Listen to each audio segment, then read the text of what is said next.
तर पालकाच्या भूमिकेतनं जेव्हा मी या शाळेकडे पाहते तेव्हा मला खूप समाधान वाटते. शाळा म्हणजे केवळ अभ्यासाचे ठिकाण नव्हे, तर ते संस्काराची माहेरघर असते. आपले शिक्षक आपल्या मुलांच्या व्यक्तिमत्व एकदम चांगल्या प्रकारे घडवून आणतात. मुलांसाठी माझा एक छोटासा संदेश आहे की यश मिळवण्यासाठी फक्त हुशार होणं पुरेसे नाही, तर कष्ट करण्याची तयारी आणि चांगले चरित्र असणेही जास्त गरजेचे आणि महत्त्वाचे आहे.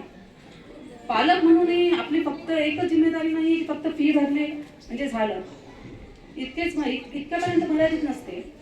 तर मुलांच्या प्रगतीसाठी त्यांच्यात सहभागी होणं, शाळेत काय चालू आहे त्यांच्याशी संवाद साधणं आणि शिक्षकांसोबतही संवाद साधणं खूप गरजेचं आहे.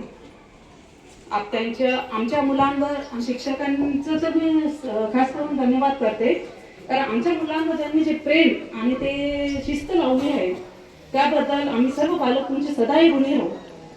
तुमच्या मार्गदर्शनाखालीच आमची मुलं उद्याचे नक्कीच जबाबदार नागरिक होतील आणि जीवनात काही धन्यवाद. शेवटी इतके बोलून माझे 2 शब्द थांबवते.